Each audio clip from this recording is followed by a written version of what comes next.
प्रधानमंत्री नरेंद्र मोदी जी के कर कमलों के द्वारा कल होने जा रहा है।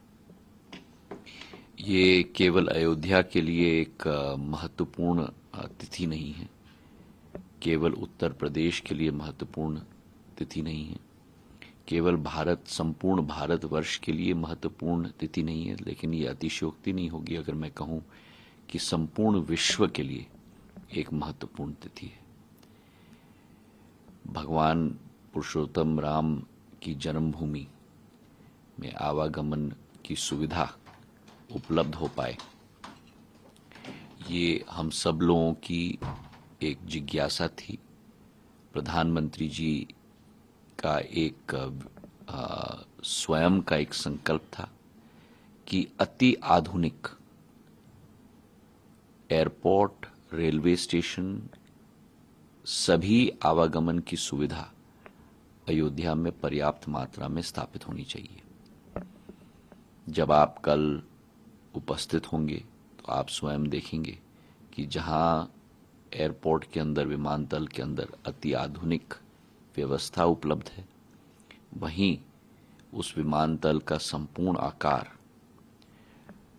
पुरानी वास्तुकला, पुरानी मंदिर की संस्कृति, मंदिर का आर्किटेक्चर के आधार पर पूर्ण रूप से किया गया है।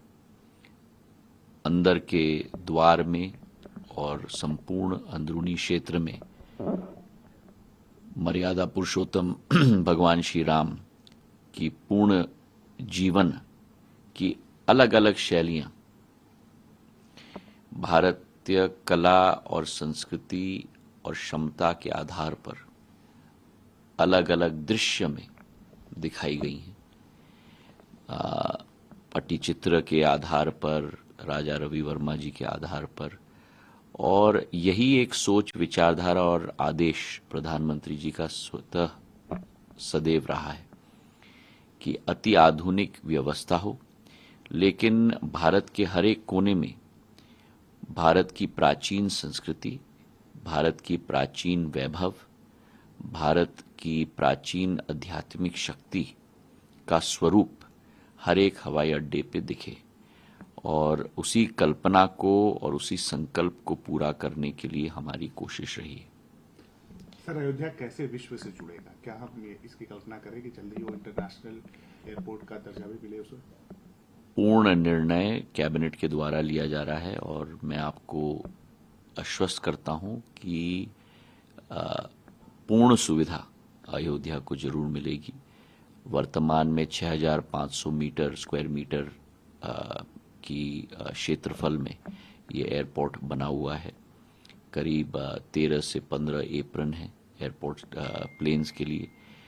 हर तरीके का विमान, एयरबस A321, बोइंग 737 वहाँ उतर पाएगा। द्वितीय भाग में इस रनवे को भी हम आगे जाके बढ़ाने वाले हैं ताकि बड़े विमान भी यहाँ आ पाएं। जहां वर्तमान में 6,500 स्क्वायर मीटर का एयरपोर्ट बन चुका है, द्वितीय भाग में हम लोगों की कल्पना है कि 50,000 स्क्वायर मीटर का एयरपोर्ट टर्मिनल बने, मतलब कि 5 लाख स्क्वायर फुट का एयरपोर्ट का टर्मिनल बने। तो ये संभावनाएं हैं अयोध्या के लिए। कल एयरपोर्ट का शुभारंभ प्रधानमंत्री जी के कर कमलों के द्वारा किया जा रहा है और आने वाले 22 तारीख को, जनवरी के 22 तारीख को भगवान राम की प्राण प्रतिष्ठा भव्य राम मंदिर में, जो केवल 140 करोड़ भारतीय जनता का सपना नहीं, लेकिन विश्व में बैठे हुए भारतीय संस्कृति के साथ जुड़े हुए एक एक व्यक्ति का सपना था।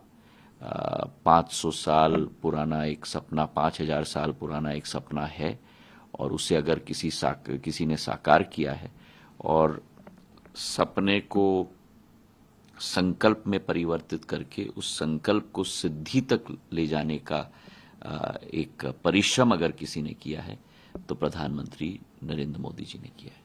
राजनीति भी शुरू हो गई है। कई लोग कहते हैं कि हमें बुलावा आया, हम जाएंगे नहीं। कई लोग कहते हैं बुलावा नहीं आया।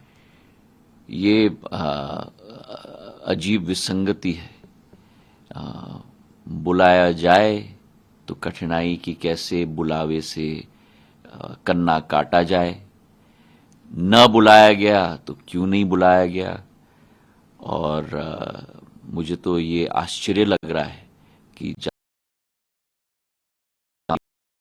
के अथक प्रयास और परिश्रम के आधार पर विश्व पटल पर भारत एक नक्षत्र की तरह उभर रहा है, वहीं भारत के अंदर ऐसे तत्व हैं जो भारत को छोटे दिखाने में लगे हुए हैं। जिनका मन छोटा हो, जिनकी सोच छोटी हो, उनको विस्तृतीकरण के बारे में हम पाठ नहीं सिखा सकते, लेकिन शायद आने वाले दिनों में अप्रैल और मई के माह में देश की जनता विस्तृतीकरण की पाठ उन्हें सिखा देगी। सीताराम जी ने भी बोला है। मुझे तो आश्चर्य है, क्योंकि जिनके नाम में ही, और प्रफुल्लता से मैं कहता हूं, जिनके नाम में ही सीता जी का नाम रखा गया हो और भगवान राम जी का नाम रखा गया हो, वो स्वयं उपस्थित न हो, तो इससे बड़ा दुर्भाग्य की बात नहीं हो सकती।